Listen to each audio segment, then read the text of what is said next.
Перизат Мырзахмет. Өмірдің аты М. Бірінші тарау.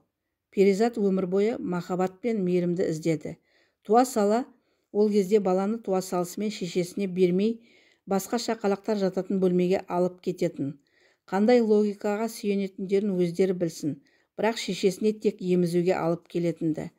Ал Пиконың шырқырап жылағаны сонша, медбикелер шыдай алмай бірнеше сағаттан соң шешесіне кезектен тыс әкеліп тастаған. Сөйтіп туғанына бірнеше сағат қана болған Перизат алғашқы жеңісіне жетті. Дегенмен оның күресі алда еді. Кез келген қатардағы қазақ келіншегі сияқты 30-дан асқалы Перизат бірнеше психологпен офлайн кездесті. Бірнеше психологиялық кітаптар оқыды. Бірнеше марафон курстарын өтті. Барлық маман бірінің аузына бірі түкіріп қойғандай, проблеманың тамыры әке-шешеге разы болмауда, оларды қабылдамауда, оларды кешірмеуде жатыр, дейді. Осылар бірдеңе біліп айтатын шығар деп, жан маманның айтқанына әуелде құлақ астықта. Бірақ Перизат жүз ойланып, мың толғанып, не миынан, не менен, яғни жүректен әке-шешеге деген бір түйір реніш таба алмады. Ой сананың қараңғы қуыстарына қанша шам алып түссе де, 21 жасында алғаш танысқан әкесіне де, жылына 2-3 рет кездесіп, өмірінде бірде-бір рет ақтарылып, сыр ашып сөйлесе алмаған шешесіне де өкпе таппай сандалды. Әкең тастап кетті ғой, 20 жыл ат ізін салмады ғой, ащы суды ұрттап алғанда ғана хал сұрап хабарласады ғой. Сен қиналған сәттердің бірінде көрмеді, бірінде қолдамады ғой, деп қанша себеп айтса да, ол жас болды, ол шешім қабылдаған жоқ. Әкесі жанында жүргендерде қиналады деп ақтап алатын. Шешең шеше емес, үлкен әпке ретінде болды. Қызым деп бір сырыңды сұрамады, нәзік әйел болудың үлгісі бола алмады десе, үйдің үлкені болған соң мен тұйықпын. Шешемнің менің сырларымнан басқа да шаруасы бастан асады. Шешемнің шешесі қатал болған, деп анасына жан ұшыра шаң жуытпайтын. Расында, әке-шешенің жазығы не? Олар да дұрыс бала болу білмей ержетті. Олар да айналайынға тойып, балапанымға бөгіп өскен жоқ. Сондықтан хал қадырынша әке-шеше болуға тырысты. Әкесінің шешесін, яғни туған әжесін танымайды. Ал нағашы әжесін Перизат жақсы біледі. Бағына орай ма, сорына қарай ма, 25 жасына дейін сол қатал әженің бауырында болды. Қара жер хабар бермесін, жарықтық қатты адам еді. Қатты деген сөзден де қатты еді. Қаттылығын суреттеуге қатты деген сөз жетпейді. Әжесі туралы әңгімені естіген психологтар, әжең бойыңа талай комплекстарды егіп кеткен сияқты ғой десе, Перизат баяғы әдетімен әжесінің қаталдығында, қаттылығында ақтап алады. Нағашы әже атақты бір байдың қызы болған екен.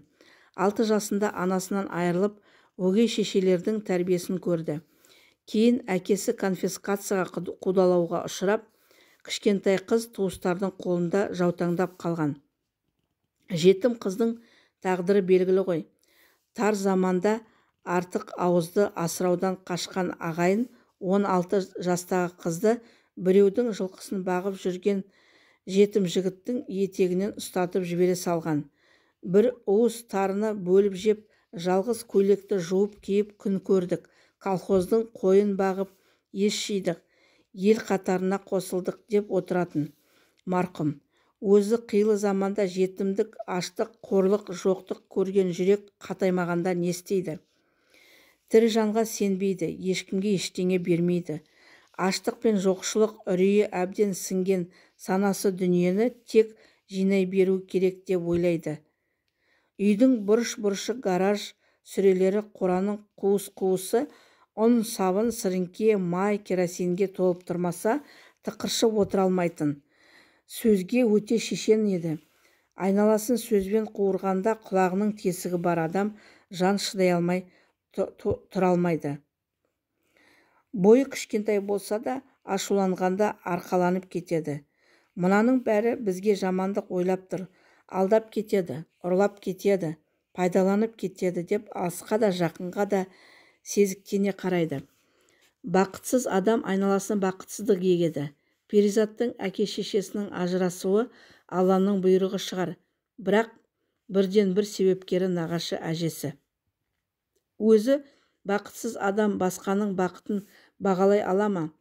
Қызына не күйеуіңді таңда, не мені таңда деп отырып алады. Сөйтіп екі жиенді әкеден қызын жұбынан айырады. Сүйіп қосылған жарынан ажырап, тағдырына мойынсынған не болса да әке-шешемнің жанында болайын, қыздарымды бағып өсірейін деген қызына сен жақсы болсаң күйеуің де екі баланы тастап кете ме деп тағы маза бермейді. 30-дан аса екінші рет тұрмыс құрған қызының бұл таңдауы да көңілінен шықпай, екі жиенді енді шешеден алыстатты. Онысымен қоймай, санасы енді қалыптаса бастаған екі қызды сендерді әке де тастап кетті, шеше де тастап кетті. Сендер менен басқа ешкімге керек емессіңдер деген оймен емізіп өсірді. Сол мен ешкімге керек емеспін, әке де шеше де мені таңдамады деген ойлар екі қыздың да тағдырында шешуші рөл атқаратын. Мені біреу таңдаса екен деген ойдың жетегінде жүріп талай ортаға түсіретіндерін, сол оймен жалтақтап жаутаңдап өмір сүретіндерін әже түсінген жоқ. Қайдан түсінсін? Егер түсінсе осылай істер ме еді? Сол қатты жүректің алдында тым құрығанда бір мейірлі жүрек кездессе шіркін.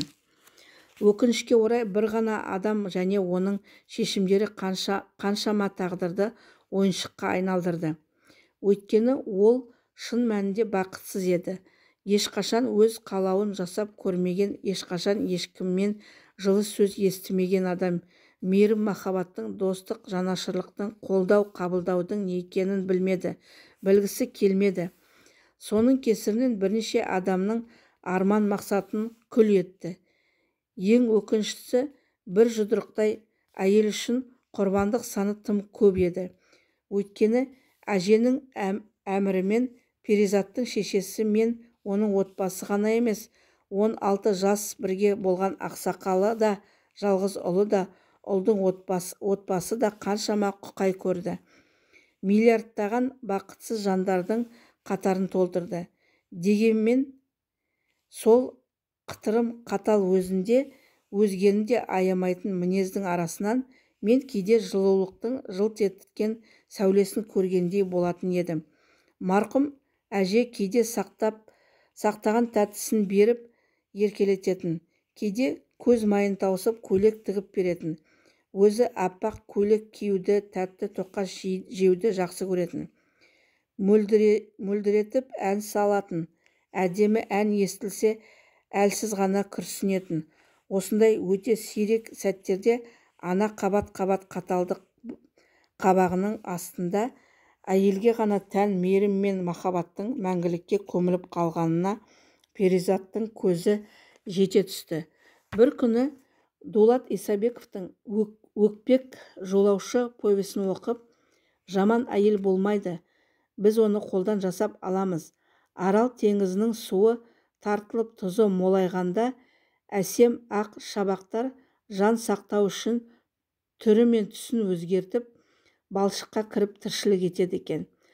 Біз суы азайып, тұзы молайған теңіз сияқты әйелдерімізді дөрекілендіріп алғанбыз.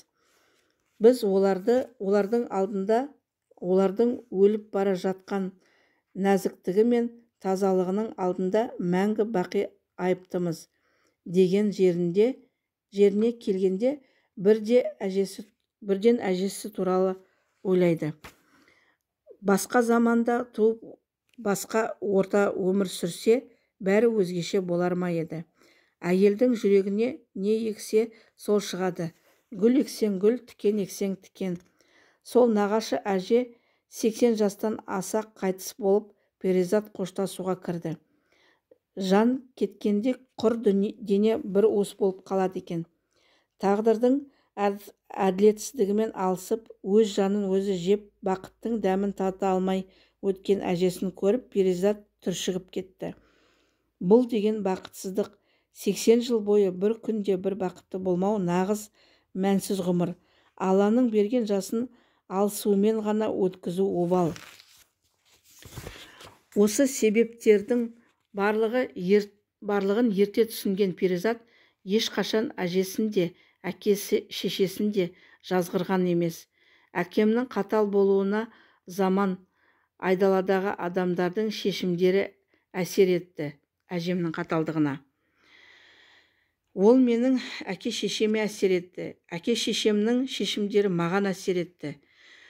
Осының себептері мен салдарын біліп отырған, одан шығудың жолдарын көріп отырған мен әрекет етуім керек.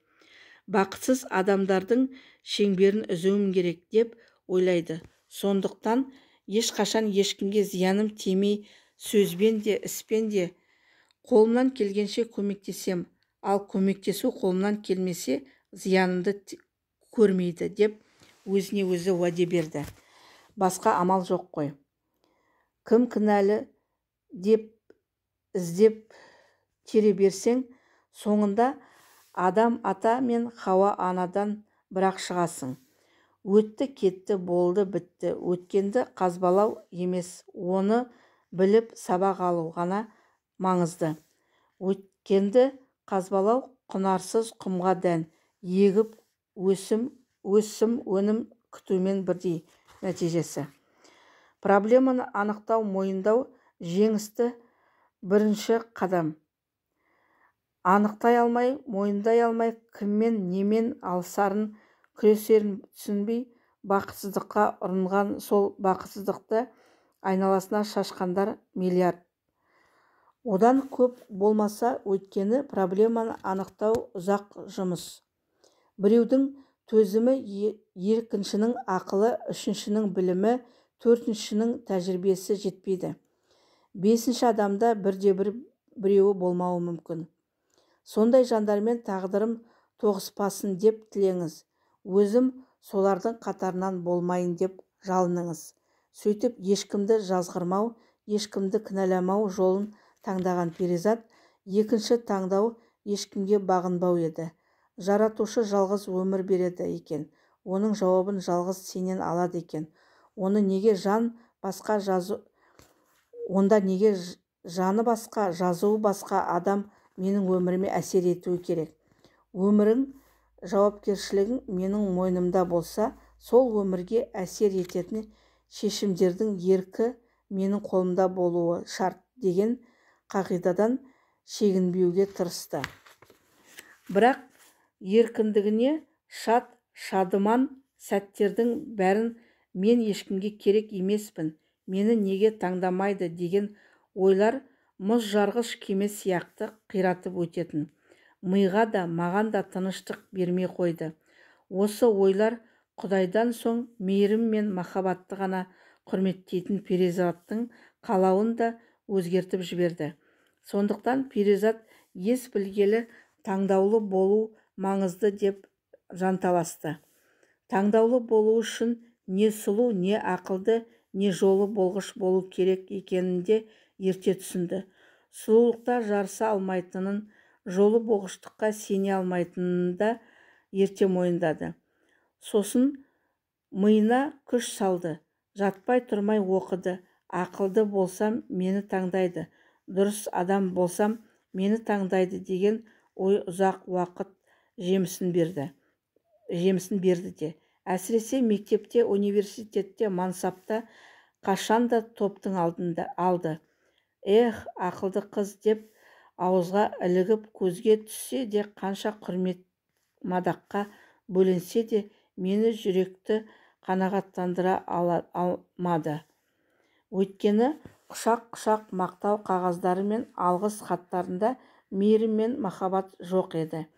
Өйткені бір жетістікке жетіп, енді мен ғана таңдаулымын деп отыра алмайды. Бір биікке жеттім деген күні алдынан келесі асу мен мұңдамын деп тұрады. Оған бірінші жетпесең, артыңа мен таңдаулы боламын дегендер иін тіресіп тұр. Таңдаулы болуға зәру перизат бәрінің құтқарушысына айналды. Ата әже, кәрі олардың мұқтаждарын өтеу керек. Сіңілім жас, оның армандарына жетуіне көмектесуім керек. Әке-шешем алыста, олардың үміттерін ақтауым керек. Анау әлсіз, мынау қорғансыз, бәріне көмектесуім керек. Біреуді бақытты қылсам, таңдаулы керек адам болам. Бәріне керек адам болу, бақыт деген паразит ойды тойдыру үшін жанын салды. Әттең бәрін құтқаруға ұмтылу, мені біреу құтқарсыншы деген жарымжан ойдың шіріген жемісі екенін кештеу түсінді ғой. Көшеде біреуге әлімжеттік жасап жатқанын көрсе, құтқаруға тұра жүгіреді. Олар көп, мен жалғызбын деп қарамайды. Біреу осындай дүниеге қолым жетпей жүр десе, жанын салып соны тауып беруге тырысады. Тыңдалмағандарды тыңдап, қараусыздарды қорғап түсінбедім, түңілдім, шаршадым дегендердің бәріне демеу болуды ойлайды. Тіпті бір күні Айдар кім екенін алда білесіз, у тебя синдром старшей сестры, қойсаңшы деп ұрысқаны бар. Бірақ перизат біреуге көмек көрсетуге алғанда ғана өзін жақсы сезінетін еді. Ал осы түсініксіз құрбандылықтың бәрінің тамыры бір күні ғайыптан біреу келіп мені дәл осылай құтқарып алады біреу келіп. Перизат сен не қалайсың, саған не керек деп сұрайды деген ойларда жатыр еді. Міне біреу түсінсе екен деп армандады. Перизат сондықтан бәрін түсінетін адамға айналды. Бірақ ешкім келмеді, ешкім құтқармады, ешкім сұрамады, ешкім түсінбеді.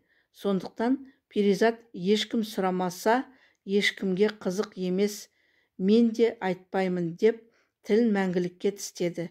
Өйткені айналаға тек мықты перизаттың керек екенін, басқа перизатты шайнап түкіріп тастайтынын мойындады. Әлемнің ақылды адамдары ақылды кітаптарында ең жиі күлетін, ылғи жымиып жүретін адамдардың жүрегі жаралы дейді. Оны бәрі оқып алған, оны бәрі жатқа айтады. Бірақ өмірде ешкім күліп тұрған адамға қарап, осының күлкісінің құны қанша екен деп сұрамайды. Ал негізінде күлімдеп тұрған жанардың түбіне үңілсе, талай сырды ашуға болады. Сырды ашу, шындықты білу ауыр болғандықтан ешкімнің батылы жетпейді. Өйткені екі аяқтының бәрі мықты қорқақтар, сөйтіп бәрі барлық мұның күлімдеп көлегейлейді. Перизат та солардың қатарында.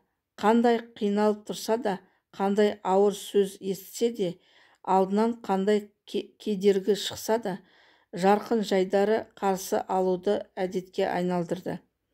Жарайды, адам мықты адам таңдаулы деген формулаға қызмет етті.